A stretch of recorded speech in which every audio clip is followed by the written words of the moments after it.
50 नमाजें लेकर जब मेरे आका वापस आए और छठे आसमान पर दोबारा पलटते हुए वापस आए, तो वहां पर फिर मुलाकात हुई हजरत मूसा अलैहिस्सलाम से। तो मूसा अलैहिस्सलाम ने पूछा कि या रसूल अल्लाह सल्लल्लाहु अलैहि वसल्लम, आप अपने रब से मिलकर वापस आ रहे हैं, तो अल्लाह ने उम्मत के लिए क्या तोहफा दिया? तो आपने बताया, फरमाया कि भाई अल्लाह ने 50 नमाजों का तोहफा दिया। तो मूसा अलैहिस्सलाम अदब के साथ अर्ज करने लगे कि या रसूल अल्लाह सल्लल्लाहु अलैहि वसल्लम, बजा है अल्लाह ने ये तोहफा दिया, मगर मुझे अपनी उम्मत के हवाले से बड़ा डाढ़ा एक्सपीरियंस और तजर्बा है। ऐसा ना हो कि शायद आपकी उम्मत इसका हक अदा ना कर सके। तो मेरी दरख्वास्त है, रिक्वेस्ट है कि आप पलट के जाएं, इसमें थोड़ी तखफीफ करवाएं, कमी करवाएं। आका पलट के फिर गए, अल्लाह की बारगाह में अर्ज की, बारी ताला ने 5 नमाजें कम कर दी, 45 दे के फिर भेज दिया। फिर वापस आए, फिर मूसा अलैहिस्सलाम से मुलाकात हुई, उन्होंने फिर वही सवाल किया, फिर वही मशवरा दिया। अलगरज 9 चक्कर लगे। कितने चक्कर लगे? 9 चक्कर लगे, और हर चक्कर में 5-5 नमाजें कम होती रही। बाकी कितनी रह गई? 5। 45 कम हो गई, 5 बाकी रह गई। जब 5 लेके आए तो फिर मूसा अलैहिस्सलाम से मुलाकात हुई, उन्होंने फिर पूछा कि आका अब कितनी रह गई? आपने फरमाया 5। तो वो हिम्मत करके, जसारत करके फिर अर्ज करने लगे कि या रसूल अल्लाह सल्लल्लाहु अलैहि वसल्लम, लगता है ये भी ज्यादा है, शायद उम्मत इसका भी हक अदा ना कर सके।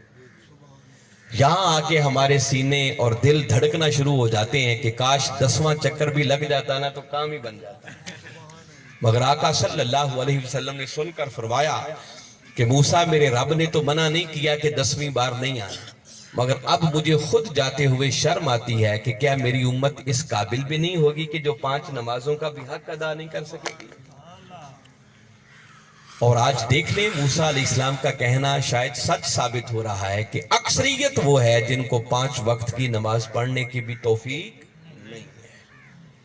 अगर चाहते हैं कि आका के सदके हमारे ऊपर करम हो और अल्लाह की रहमतें और बरकतें हमें मुयस्सर आए, तो वो मुयस्सर तभी आएंगी कि जब आका इतने शफीक हैं तो हम खुद कुछ तो उनकी शफकतों का हम भी पास करने वाले हों, उनके लाए हुए दीन पर अमल करने वाले बन जाएं, उनकी बताई हुई बातों पर अमल करने वाले बन जाएं, खुद को उनकी सीरत के रंग में रंगने वाले बन जाएं, और अल्लाह के हुजूर उनकी भी लाज रखने वाले बन जाएं, और आका क़यामत वाले दिन फख्र करें कि ये मेरे उम्मती हैं जो सही मानों में मेरी गुलामी का हक अदा करके।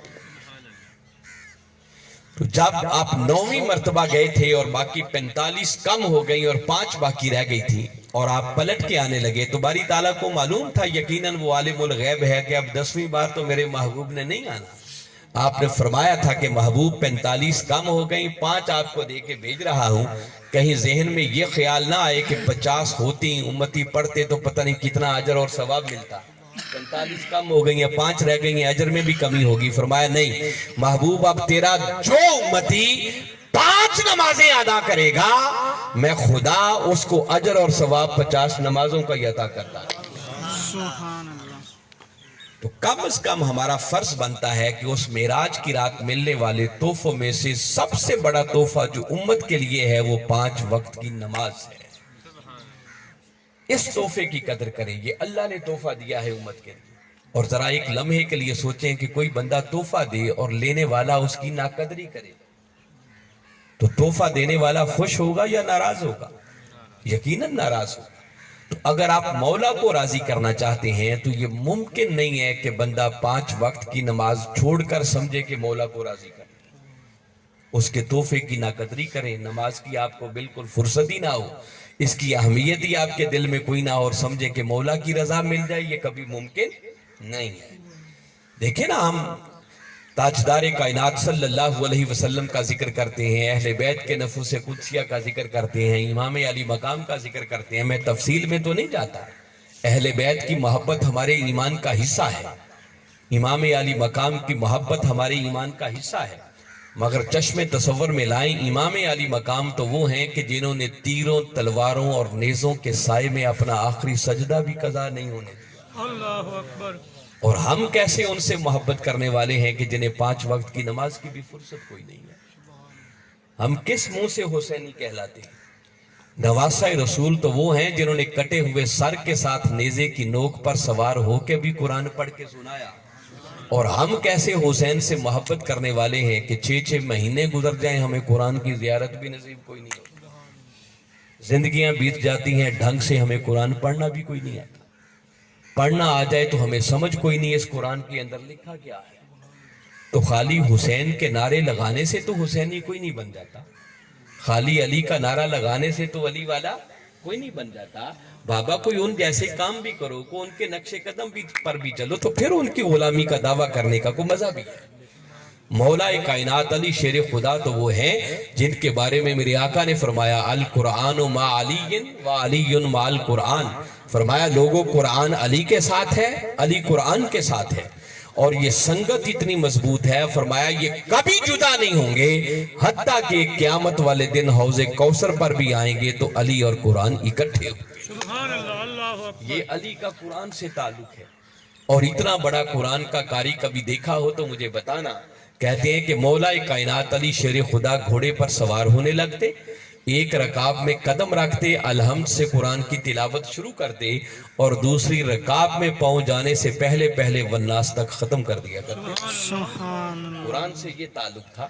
وہ خود کہتے ہیں کہ قرآن 7 مختلف قراتوں میں نازل ہوا، اور ہر قرات کے اندر ہر لفظ کا پھر ایک ظاہر معنی ہوتا ہے، ایک باطن معنی ہوتا ہے، اور کہتے ہیں میں علی اس قرآن کے ہر لفظ کے ظاہر کو بھی جانتا ہوں اور باطن کو بھی جانتا ہوں۔ اللہ اکبر۔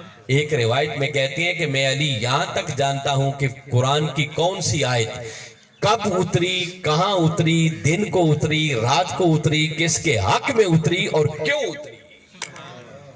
قرآن کی معرفت کا یہ عالم۔ اور ہم علی سے محبت کرنے والی اور علی کے چاہنے والے کیسے ہیں کہ جن کو ڈھنگ سے قرآن پڑھنا بھی کوئی نہ ہے، جن کو پتہ ہی نہیں قرآن کے اندر لکھا کیا ہے، سال ہا سال گزر جائیں ہم قرآن کی زیارت سے بھی محروم رہیں۔ تو بابا اگر علی اور حسین سے محبت کرنی ہے تو ان کے نقش قدم پر بھی چلنا ہوگا، وہ آقا کے لائے ہوئے دین پر عمل بھی کرنا ہے۔ تو میں بتا رہا ہوں کہ یہ نماز معراج کی رات ملنے والا تحفہ ہے جو اللہ رب العزت نے امت کو عطا کیا، تو کم از کم ہمارا فرض بنتا ہے کہ اگر اللہ کو راضی کرنا چاہتے ہیں تو اس کی طرف سے ملنے والے اس تحفے کی قدر کی جائے، 5 وقت کی نماز کو اپنا معمول بنایا جائے۔ اسی لیے میرے آقا نے فرمایا الصلاۃ معراج المومنین، فرمایا نماز مومنوں کی معراج ہے، فرمایا